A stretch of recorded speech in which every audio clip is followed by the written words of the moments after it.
Estamos aquí, buenas de nuevo. Hola, buenas de nuevo. Estamos con los temas que quedaron pendientes. Estamos en la unidad 4, Derecho Privado 1, y estamos hablando de los menores, del derecho de los menores, y nos quedó pendiente el tema del derecho alimentario, que si bien el derecho alimentario está vinculado con el tema del derecho de familia, acá vamos a tocar básicamente el significado, el contenido y a quién le corresponde. Todo esto lo tenemos en el artículo 658 a 670 del Código Civil y Comercial, y tenemos que ver qué incluye esto del derecho alimentario, que si bien la palabra dice alimentario, no solamente se refiere al alimento, literalmente, sino que este derecho alimentario incluye una serie de rubros mucho más amplios. Incluye todo lo que tiene que ver con el derecho a la habitación, a la vivienda, a la educación, al esparcimiento, a otros temas, por ejemplo, gastos excepcionales como tratamientos, operaciones, por ejemplo, cualquier gasto extra. Incluye una serie de rubros, como dijimos, que están enmarcados dentro del llamado derecho alimentario, pero bueno, claramente es mucho más amplio. ¿Cuál es el ámbito temporal? ¿Desde cuándo existe y cuándo termina este derecho alimentario de los menores de edad y esta obligación de los progenitores? Bueno, el derecho alimentario, recuerden que antes del nacimiento, cuando está en la persona por nacer, está en la panza de la mamá, también podría, en orden eh, a su capacidad de derecho, tiene la posibilidad de pedirse a nombre de esa persona por nacer, por ejemplo, una cuota alimentaria, que ya lo hemos visto antes cuando vimos todo lo que era persona por nacer. Pero ahora estamos desde el punto de vista, desde el momento en que nace hasta los 18 años, mientras la persona humana es menor de edad, estamos abarcados dentro, está abarcado ese menor de edad dentro de toda la responsabilidad parental que tienen los padres, tienen este derecho al llamado derecho alimentario. Es de contenido amplio, como dijimos, esto está en el artículo 646 del Código Civil y Comercial. ¿Qué es lo único que se requiere para que exista? Es probar el vínculo. Es decir, el que pruebe el vínculo tiene la responsabilidad parental, que es un derecho de deber que tienen los progenitores respecto de sus hijos, y el hijo tiene este derecho alimentario. El, puede recaer sobre uno de los progenitores porque por no conocer quién es el otro progenitor, no existir, estar fallecido, por ejemplo, o sobre ambos, sea la mujer, el varón, o en los tiempos modernos cuando hay dos papás o dos mamás, bueno, tienen esta obligación con respecto a sus hijos alimentarios. ¿Qué pasa con este derecho alimentario? Este derecho alimentario, si bien es desde que nace hasta los 18 años por su minoría de edad, puede ser extendido hasta los 21 años, también con un concepto amplio. Esto está en el 658. Salvo que este, este hijo o hija trabaje, es decir, que el progenitor pruebe que su hijo o su hija trabajan y pueden autosustentarse. Si aquel progenitor que quiere salirse, desobligarse del derecho alimentario no lo prueba, este derecho alimentario es extendido hasta los 21 años, aunque ese hijo, perdón, sea mayor de edad. Una vez que cumplió los 18 es mayor de edad, pero el deber alimentario continúa hasta los 21, salvo que pruebe el progenitor que su hija o hijo trabaja, ¿verdad? Y existe otra posibilidad más, que es la de extenderlo aún más hasta los 25 años. ¿Pero en qué casos? Siempre que ese hijo o hija, aunque sea mayor de edad, y aunque ya haya tenido su primera extensión de los 21 años, puede ser extendida la del derecho alimentario hasta los 25 años, siempre que ese hijo o hija estudie, se esté capacitando. Y esa capacitación, ese estudio de una profesión, de un oficio, le impida autosustentarse. Pero en ese caso, quien debe probar que estudia y que no puede autosustentarse debido a su dedicación al estudio es el hijo o hija. Eso es importante porque cambia la prueba. Para la extensión de los 18 a los 21, el que debía probar que el hijo trabajaba no era el progenitor, pero para la extensión de los 21 hasta los 25, el que debe probar que no puede sustentarse y que todavía necesita contar con la asistencia de los progenitores, con la asistencia, con este derecho alimentario, es el propio hijo o hija. Bueno, hablando de los menores de edad, vamos a hablar de la protección de los menores de edad. ¿Qué medios de protección existen en el derecho para estos menores de edad? Que no tienen la posibilidad plena de ejercer por sí mismos sus derechos y deberes, salvo esto que va a ser progresivo, aquello que la ley le permita específicamente, pero en general la regla es la incapacidad para los menores, por lo tanto van a necesitar sí o sí de uno de los medios de protección más importantes, que es la representación legal o necesaria. También otros medios de protección son las sanciones de nulidad que el Código establece para cuando se infrinjan estos actos que no se realicen a través de los representantes legales, y otro medio de protección más que existe es el derecho a contar con un abogado llamado el abogado de los niños, niñas y adolescentes. Bueno, en orden a la representación legal, ¿qué ocurre? ¿Se acuerdan que hemos comentado que respecto de la representación tenemos dos tipos de representación? La legal o necesaria, que es la que establece la ley, y como la palabra lo dice, legal porque la establece la ley, y necesaria, está dispuesta por ley. Y otra cosa es la representación voluntaria o convencional, que en este caso no lo vemos porque no tiene nada que ver.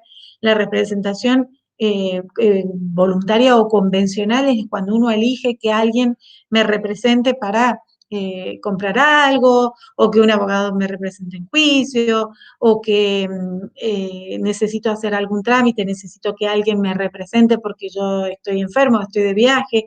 Es convencional o voluntaria. Esa no nos interesa ahora, no la vamos a ver, nos vamos a centrar en la legal o necesaria que establece la ley para determinados casos específicos en donde la persona humana no puede ejercer por sí mismo sus derechos y deberes.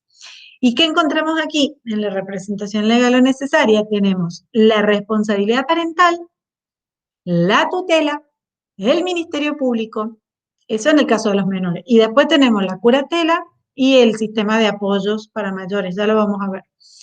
Eso inclusive lo vemos en la unidad que viene, en la unidad 5. Así, pero ahora nos vamos a detener en la responsabilidad parental, en la tutela y en el Ministerio Público, que puede actuar complementariamente o de modo principal.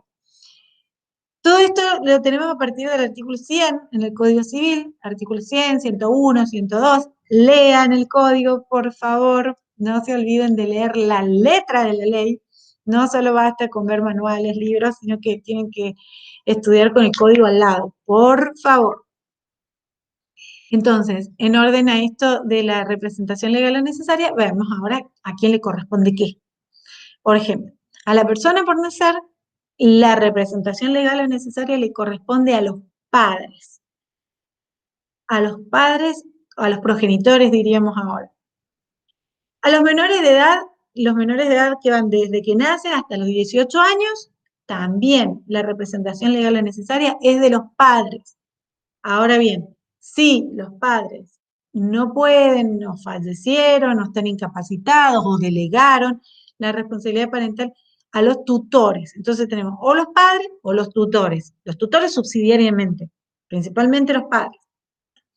Y después tenemos las personas con capacidad restringida o los inhabilitados que tienen este sistema de apoyos, y aquellas personas que han sido declaradas incapaces porque no pueden dirigir su persona, no pueden administrar sus bienes, por ejemplo, un alienado, alguien con algún grado de Alzheimer avanzado, por decir, demencia senil, por ejemplo, o cualquier cosa así grave que a través de debido a su psiquiatría o su psicología, mejor dicho, no le permite poder ejercer por sí sus deberes y derechos jurídicos, se les nombran los curadores, que no sería lo que vamos a ver en este momento. Vamos entonces, de todos estos que hemos mencionado, los institutos de la representación legal o necesaria, la responsabilidad parental, los tutores, Ministerio Público, el sistema de apoyo, los curadores. Bueno, ahora vamos a ver básicamente la responsabilidad parental. Esta responsabilidad parental que antiguamente, antes del nuevo código, se llamaba patria potestad, que ahora se ha cambiado esa denominación por un tema de, simbólicamente, da una igualdad ante los progenitores, hablar de responsabilidad parental, y no como se hablaba antes de patria potestad, que hubo mucha evolución en el tema, primero le correspondía al padre, después a los dos, al padre y a la madre, bueno. Actualmente la responsabilidad parental es de ambos progenitores por igual. Aquel que haya probado el vínculo filial es el que tiene la responsabilidad parental. En cuanto a qué significa esta responsabilidad parental, tenemos que acudir allá a los artículos 638, 639, 646, en donde nos habla de que esta responsabilidad parental básicamente hace referencia a los deberes y derechos que tienen los padres, hoy diríamos progenitores, pero dice los padres, sobre la persona de sus hijos, sobre la persona y los bienes de sus hijos. ¿Y cuál es el objetivo? El objetivo es para lograr una protección de los hijos en su desarrollo, una formación integral, siempre teniendo en miras el llamado interés superior del niño, que tiene su reconocimiento no solamente en nuestro código, sino en la Convención de los Derechos del Niño, en la Ley de Protección de Niñas, Niños y Adolescentes, la 26061, aquí en la Argentina, y teniendo en cuenta, por supuesto, que esta responsabilidad parental va de la mano de este nuevo concepto que trae el nuevo código de la autonomía progresiva de los menores. Por supuesto que teniendo en cuenta el derecho a ser oído del niño, no solamente por los jueces en un juicio, sino por sus padres, y a tener en consideración y en cuenta las manifestaciones de esos niños, niñas y adolescentes. En orden a esto de la autonomía progresiva, tiene mucho que ver con que en la representación legal o necesaria, a medida que ese menor va creciendo, se va tratando de darle mayor honor de acuerdo a la edad que vaya teniendo y a su grado de madurez. Por ejemplo, que ya lo hemos visto, los progenitores tienen la responsabilidad parental, por supuesto, hasta los 18, y los tienen que representar en todos sus derechos y deberes, salvo los que la ley les vaya permitiendo. Por ejemplo, a un menor de edad que cumplió 13 años, puede realizar algunos tratamientos médicos siempre que no sean invasivos, que no pongan en riesgo la salud o la integridad física de ese menor. Puede ya tomar decisiones, por ejemplo, un menor de edad que haya cumplido 16 años, ya hay decisiones que puede tomar sin la necesidad de contar estrictamente con las autorizaciones, por ejemplo, de sus progenitores o aquellos que ostenten la responsabilidad parental, o tutores en su caso, por ejemplo, como puede ser algún tipo de tratamiento no, que pueda ser invasivo a partir de los 16 años, que no necesite la autorización expresa de los padres, por ejemplo.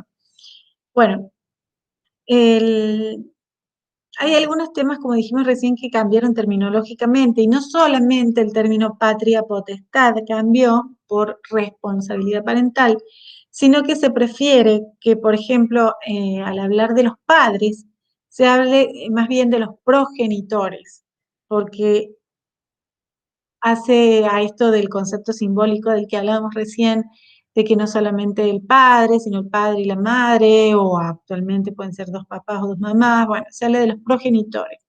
Inclusive cuando se habla del cuidado, que al cuidado de quién están los hijos, antes se hablaba de quién tenía la tenencia, por ejemplo, y ahora se habla de quién, a quién le corresponde o quién tiene el cuidado de los hijos, el cuidado personal.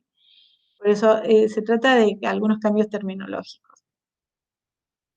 Bueno, todo esto está basado en varios principios generales. Por ejemplo, eso que decíamos recién de la igualdad, no solamente de que los derechos y los deberes los tienen los padres por igual ante el ejercicio y la titularidad de los derechos de la responsabilidad parental, sino que a su vez con relación a los hijos también se debe tener un criterio, un principio general de igualdad, es decir, de no distinguir en orden el ejercicio de la responsabilidad parental si los hijos son de un sexo o de otro, o si son de origen matrimonial o extramatrimonial.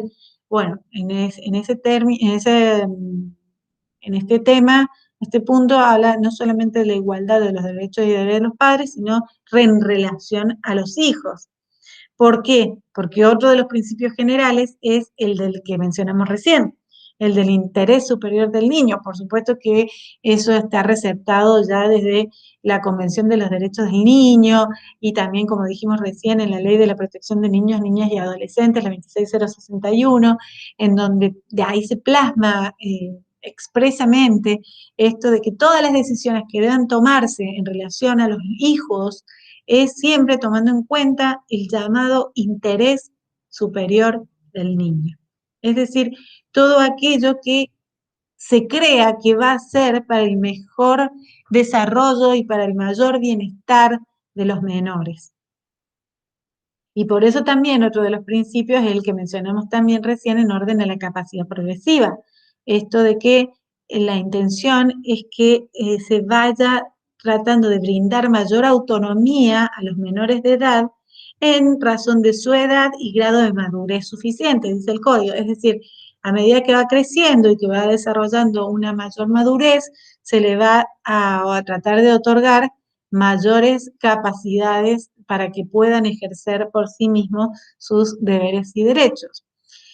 Y todo esto, por supuesto, que de la mano con el derecho a ser oído y de expresar la opinión, que también está contemplado en la Convención de los Derechos del Niño y que también está receptado en nuestra ley a través de la Constitución Nacional con la reforma del 94 y a través de las leyes especiales y que el código también lo recepta, pero las leyes especiales como ser esta de la 26061 que mencioné recién, en donde el derecho a ser oído no solamente es, uno se imagina el derecho a ser oído de un niño en un juzgado, ante un juez, y no solamente ante un juez, sino ante los padres, y de que esa opinión sea tenida en cuenta también, aunque no sea vinculante o decisiva, darle importancia, darle bolilla a lo que está diciendo estos niños o niñas y adolescentes, por supuesto, en orden a cualquier tema que les ataña y que los involucre.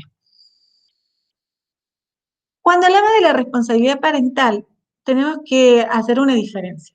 Una cosa es el ejercicio de la responsabilidad parental y otra cosa es a cargo de quién está el cuidado de sus hijos, porque la responsabilidad parental es de ambos padres por igual, pero el cuidado de los hijos no siempre es de ambos padres por igual.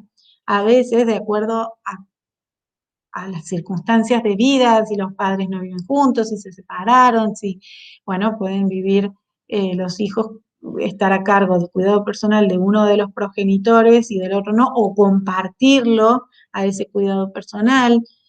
Bueno, por eso tenemos que acudir a diferenciar una serie de conceptos. Una cosa es la titularidad de la responsabilidad parental, otra cosa es el ejercicio de la responsabilidad parental, otra cosa es el cuidado personal de los hijos y otra cosa puede ser que otra figura que es la guarda de un tercero.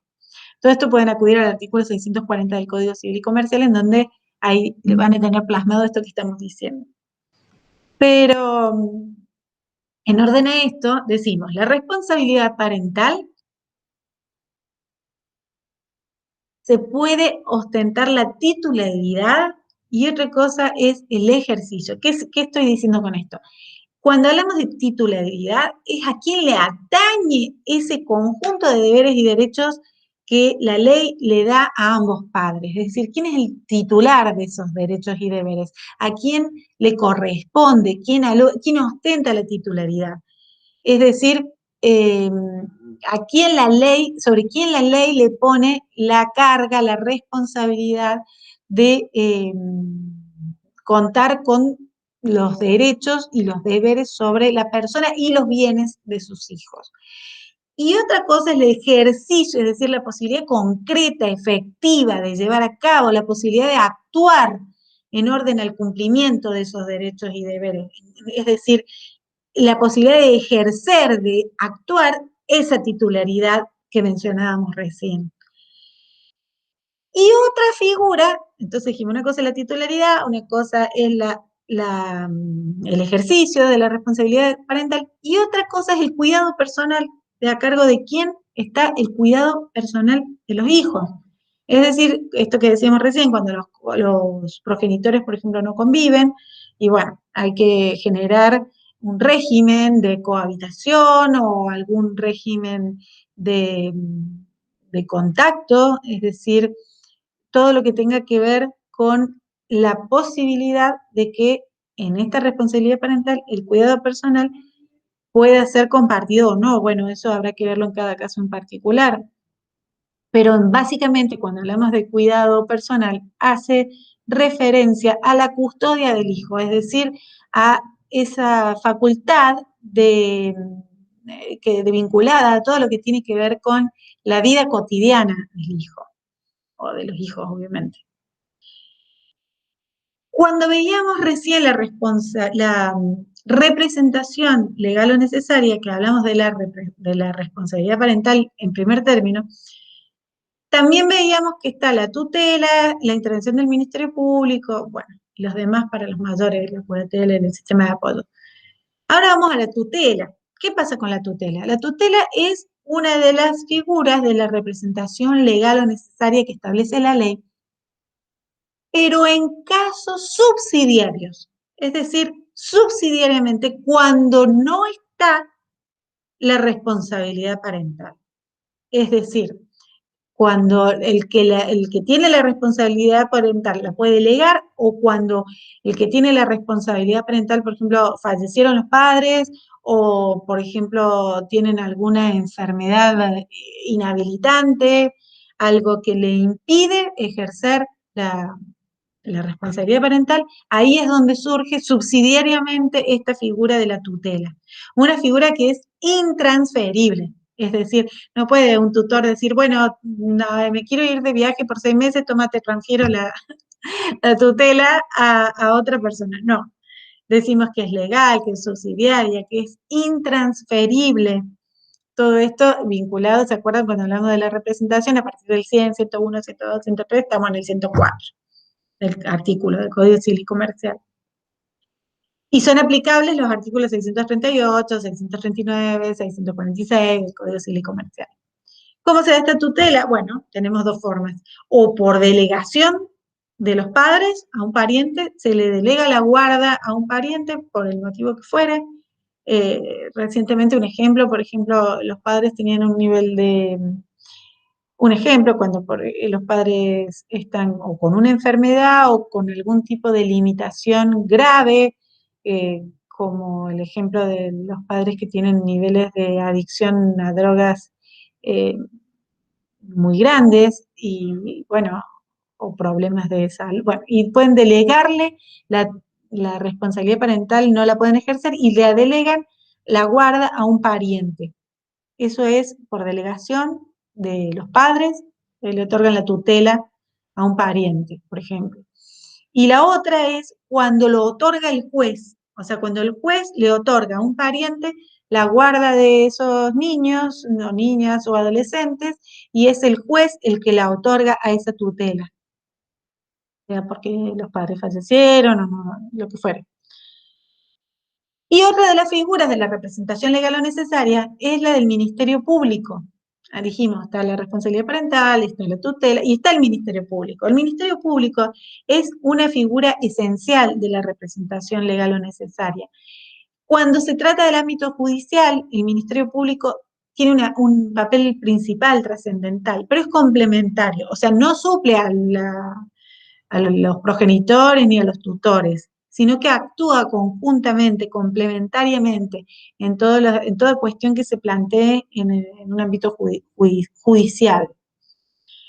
Y bueno, y también puede actuar en ámbitos extrajudiciales en relación a, bueno, a derechos culturales, sociales, económicos. Bueno. Todo esto, toda esta representación legal o necesaria ocurre con los menores de 18 años, es decir, desde que nace hasta los 18 años, que son menores, tienen esa representación legal o necesaria de las que hemos venido hablando. Salvo que ese menor de edad sea emancipado. ¿Qué significa esto? No existe más la emancipación por habilitación de edad antigua, de antes del código anterior. Ahora, la única emancipación que existe, por lo menos hasta ahora, según el nuevo Código Civil y Comercial de la Nación después del 2015, es la emancipación por matrimonio. Es decir, desde que una persona menor de edad contrae matrimonio. Pero ¿qué pasa acá? Aquí tenemos todo un pequeño tema para aclarar.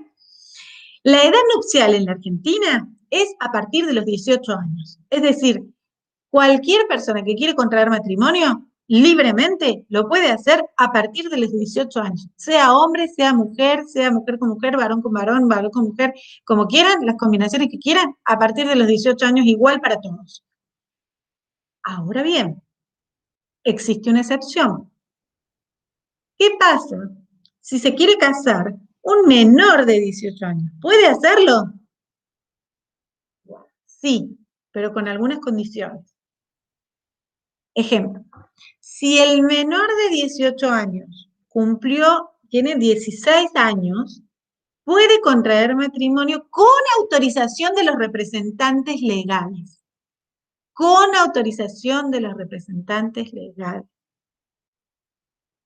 Pero si un menor de 18 años, que es menor de 16 años, quiere contraer matrimonio, en ese caso necesita una venia o dispensa o autorización judicial. Es decir, el juez los llama a las partes, a los menores que quieren contraer matrimonio, y va a escucharlos, y va a escuchar sus motivos, sus argumentos, va a analizar si esos menores tienen un grado de madurez suficiente como para contraer el matrimonio, si comprenden en qué se están metiendo, es decir, va a analizar todas las circunstancias del caso y les va a dar o no esta autorización o esta venia o esta dispensa para poder casarse antes de los 16. Igual, cuando cumplió 16, que necesita la autorización de los padres, y los padres o quien ejerce la responsabilidad parental o los tutores se opusieran, también se puede acudir al juez a pedir, por supuesto, la venia judicial. ¿Qué significa estar emancipado? Se casan y se emancipan, así funciona. Es decir, se casan más de 18, no nos interesa porque ya tiene capacidad de ejercicio plena. Pero si se casa antes de los 18, ¿cuál es el efecto de contraer matrimonio antes de los 18? El efecto es la emancipación. ¿Qué significa emancipación? Que se extingue la responsabilidad parental existente, sea de los padres o de los tutores. Se extingue la responsabilidad parental. Es como si fueran mayores de edad anticipadamente por el solo hecho de haber contraído matrimonio. Con algunas limitaciones, por supuesto, mínimas, ya las vamos a ver, pero básicamente es la extinción de la responsabilidad parental. Esta extinción de la responsabilidad parental, esta emancipación, resulta que no tiene vuelta atrás. Es decir, una vez que se casaron, una vez que se adquirió matrimonio y se emanciparon, si uno de los cónyuges fallece o si se divorcian a los 3 meses porque se casaron, hicieron todo el lío, pidieron la autorización, se casan y a los 3 meses no se aguantan más, o decidieron que el amor de su vida a los 3 meses dejó de serlo, como puede ocurrir, es irrevocable. La emancipación, una vez que se produjo, es irrevocable. Salvo, por supuesto, que existiera alguna nulidad por algún cónyuge de menor fe, pero de lo contrario es irrevocable. ¿Qué pasa? Porque recuerden que acá hay un tema. En términos genéricos, todo menor de 18 años, todo menor de edad, la regla en orden de la capacidad es que son incapaces para ejercer por sí mismos, por eso necesitan representante legal, para ejercer por sí mismos sus derechos y deberes. Y la excepción es que se les va otorgando determinadas capacidades de ejercer por sí misma a modo excepcional progresivamente, como hemos venido hablando todo este tiempo.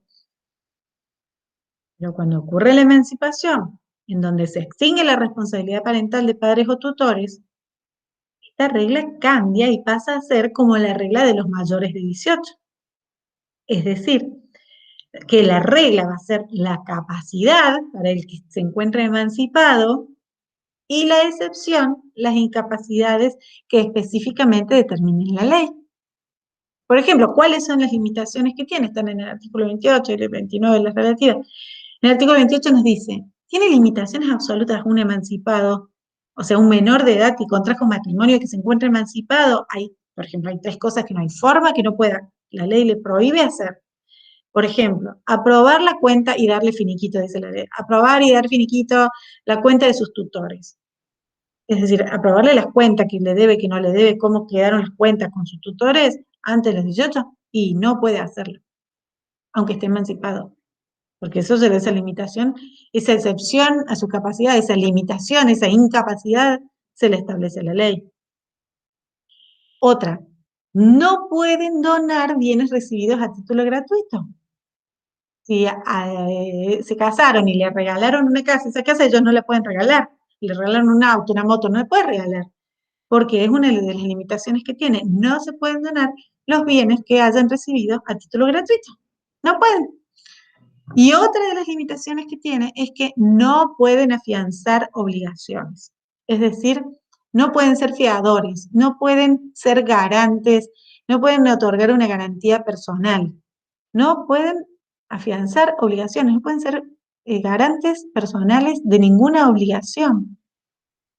Bueno, esas son las limitaciones que le establece la ley. Pero bueno, con esto más o menos damos un pantallazo de los últimos temas ahí de la 4. Y bueno, nos vemos en la próxima. No se olviden de estudiar con buena onda, con alegría, con armonía, porque si no se hace pesado estudiar, como si fuera un pesar, se hace tedioso. Así que a ponerle buena onda, a ponerle alegría, armonía, buena onda para todo lo que tenga que ver con me siento a estudiar porque esto es lo que elegí, porque esto es lo que quiero y le voy a poner toda la fuerza, las pilas y la mejor voluntad. Así que bueno, nos vemos en la próxima. Besos y ánimo.